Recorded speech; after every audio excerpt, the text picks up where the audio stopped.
सल्ला देण्या इतका मी मोठा नाही.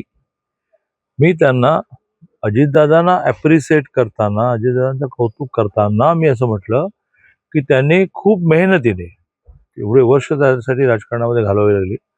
एक आदरयुक्त भीती निर्माण केली. तर प्रशासन खूप टरकायचं. हे दादा विचारण्यापूर्वी करे फैलती पूर्ण. मी त्यांना असं म्हटलं, आता हे सगळंच तुमच्याकडे आलंय. तुमच्याकडे आल्यामुळे तुम्हाला पण एक आदरयुक्त भीती निर्माण करायला लागेल. ना ते प्रशासन तसं सहजासहजी कोणाला जुमानत नाही. त्यात सल्ला नाही, विश्लेषण जास्त आहे. दादा, अजितदादांच्या अपघाती निधनानंतर आता राजकारण सुरू झालेलं आहे. रोहित पवारांनी सुद्धा काही आरोप प्रत्यारोप केलेले आहेत. तर याकडे हा घातच आहे असं रोहित पवारांचं म्हणणं आहे. सर, मी वारंवार ही मांडणी केली आहे की लोकशाहीमध्ये कोणालाही काही म्हणायला परवानगी, त्याला लोकशाही म्हणतात. फक्त ह्या देशामध्ये 47 नंतर 19 महिने 75 ते पुढे 19 महिने असे गेले, 75-77. त्याच्यात स्वर्गीय इंदिरा गांधींनी आणीबाणी आली.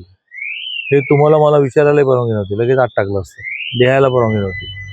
तो 19 महिन्याचा कालावधी सोडला तर ह्या देशामध्ये कोणालाही काही संशय व्यक्त करायला परवानगी आहे, आरोप करायला परवानगी आहे, काय पाहिजे ते करायला परवानगी आहे.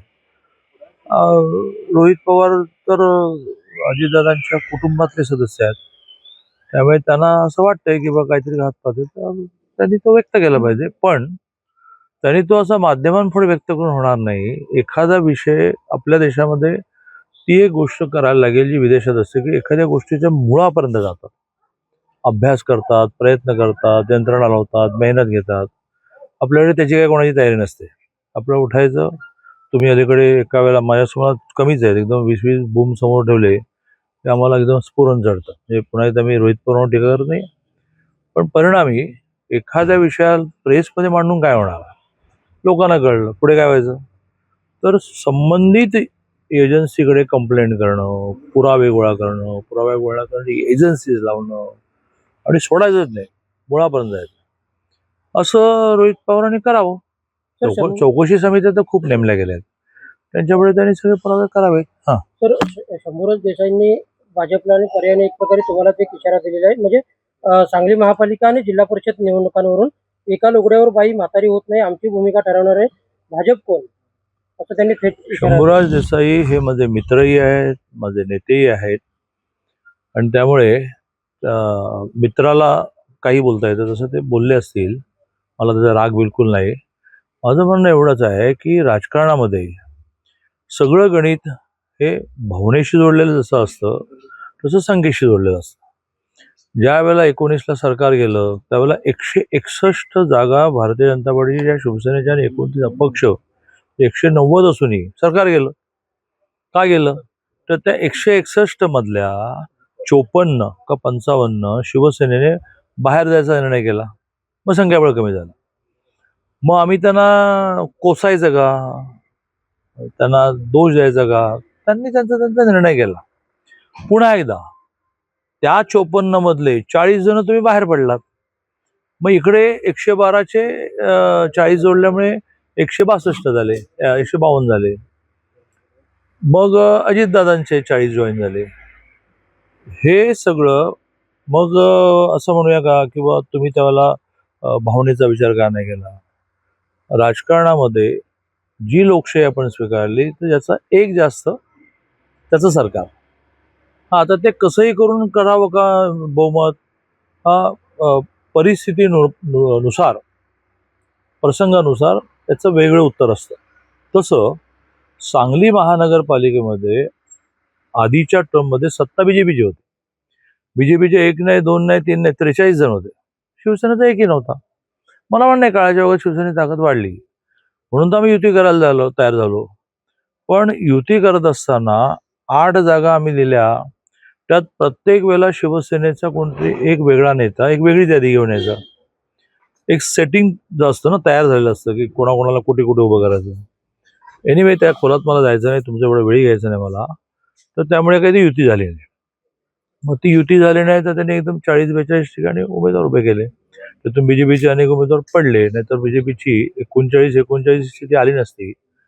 चांगले मागच्या वेळेसारखं 43, 45, 50, माझं तर म्हणणं होतं 55 झाले असते. चला उभे राहिलात. तुमच्या मतं खाण्यामुळे, तुम्ही मतं घेण्यामुळे बीजेपीचे उमेदवार पडले. 2 तुमचे आले. आता हे तुमचं आणि आमचं म्हणणंही मनाला त्रास देणार आहे. आपण माहिती म्हणून एकत्र, पण 2 आले. मग त्या 2ला घेऊन इक्वल झाल्यामुळे आपण सरकार बनवण्याचं ठरवलं का तर 41 झाले असते. मग उपमहापौर तुम्हाला देणारच होतो. तेवढ्यात अजितदादांकडून निरोप आला, म्हणजे अजितदादा जाण्याच्या आदल्या दिवशी हा हा हे बोलणं झालं की मी माझे 16 देतो. आता आम्ही ते 16 घ्यायचे का तुमचे 2 घ्यायचे? तर आम्ही त्या 16ला हो म्हटलं आणि 16 असल्यामुळे त्यांना उपमहापौरपद दिलं. तुम्हाला देता आलं नाही. पण त्या 2 जणांना ते दोघेही बीजेपीचे डायरेक्ट ऍक्टिव्हिस्ट, पदाधिकारी. बावडेकर तर 4 वेळा बीजेपीच्या तिकिटावर नगरसेवक झालेले आहेत. वनखंडे तर आमच्या अनुसूचित जाती मोर्चाचे अध्यक्ष. तरी ते शिवसेनेत गेले, शिवसेना चिन्ह लढले, तर तुमचे नगरसेवक झाले. ते आमचे कार्यकर्ते. त्या दोघांना आपण असं म्हटलं की आता सगळं सेटिंग पूर्ण झालं. 39 अधिक 16 55 झाल्यामुळे 2ला काय द्यायचं हे आपण ठरवू. आणि लोकल लेवलला हा संवाद चांगला चाललाय. आता यावर शंभूराज देसाईंना असं वाटतं की आम्ही फसवलं. आता असं फसवलं तर मग प्रत्येकच पार्टीचा 10 वर्षाचा 5 वर्षाचा इतिहास लिहिला तर कोणीतरी कोणाला तरी फसवलेला आहेच ना. पण ती पुन्हा एकदा त्याच्यावर मी टीका करत नाही, कारण हे वारंवार म्हणणं असतं शिवसेनेचं की आम्ही बाहेर पडलो म्हणून तुम्ही मंत्री झालात. तर तुम्ही असं म्हणता, आम्हाला वेगळे म्हणता येईल, पण आम्ही ते म्हणणार नाही. पण असं संख्येचं गणित हे तुम्ही वेळोवेळी जमवत राहिलातच ना. आणि त्यामुळे काही सांगलीमध्ये सहभागी करून घेत नाही असं नाहीये. फक्त संख्या एकदम 39 अधिक 16 55 झाल्यामुळे उपमहापौर देण्याच्या ऐवजी आणखीन काही देऊ. 5 वर्ष रिझर्वेशनची, प्रामुख्याने ओबीसी रिझर्वेशनची, इतर मागासवर्गीय आरक्षणाची दावा हा सुप्रीम कोर्टामध्ये, सर्वोच्च न्यायालयामध्ये सुरू असल्यामुळे स्थानिक स्वराज्य संस्थांच्या निवडणुकाच झाल्या नव्हत्या. नगरपालिका नाही, महानगरपालिका नाही, पंचायत समिती नाही, जिल्हा परिषद नाही. फायनली अनेक वेळेला तारखा पडल्यानंतर 4-4, 5-5 वर्ष लोकनियुक्त प्रशासन नसल्यामुळे न्यायालयाने निर्णय दिला की ह्या केसचा निकाल लागेल तेव्हा लागेल, तोपर्यंत तुम्ही निवडणुका घ्यायला सुरुवात करा आणि आमच्या फायनल निर्णयाच्या अधीन राहून करा. निर्णय असा आला किंवा हे अबॉव 50 आरक्षण आम्हाला मान्य नाही असं न्यायालयाने म्हटलं तर झालेल्या निवडणुका सुद्धा कॅन्सल होतील. शेवटी कुठेतरी ऍक्सेप्ट करायला हवं होतं. त्यामुळे शासनाने हे स्वीकारलं आणि निवडणुका सुरू झाल्या. परिणामी 288 नगरपालिकांच्या झाल्या. एवढ्या कधीच एका वेळेला झाल्या नाही. मग 29 महानगरपालिकांच्या झाल्या आणि आता 34 झेडपीच्या व्हायच्या. तर पुन्हा एकदा सुप्रीम कोर्टाने असं म्हटलं की 50 अभाव आहे, 50% आरक्षण वर आहे, अशांना आता घेताच येणार नाही. 12 ज्या 50 बिलो आहे त्यांच्या घ्या. पण तरी 12 झाल्या. 3 महिने त्यावेळी ओनली निवडणूक या सगळ्यातून 1-2 दिवस. कारण माझं झालं असं की 19ला मी माझ्या श्रेष्ठींच्या, मान्य अमितभाईंच्या सूचनेप्रमाणे कोल्हापूरचा निवासी असूनही, विधान परिषद सदस्य कोल्हापूरचा असूनही, पदवीधरचा आमदार कोल्हापूरचा असूनही पुण्याला येऊन लढलो.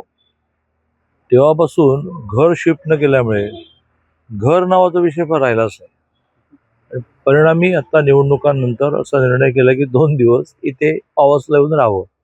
पुन्हा 2 दिवसानंतर आहेच सगळं आपण. पण तुम्ही आता भेटलात तर निवडणुका का नव्हत्या झाल्या याची पार्श्वभूमी सांगितली, केवढ्या मोठ्या संख्येने झाल्या तेवढे सांगितले. त्या विचारायला विचारा.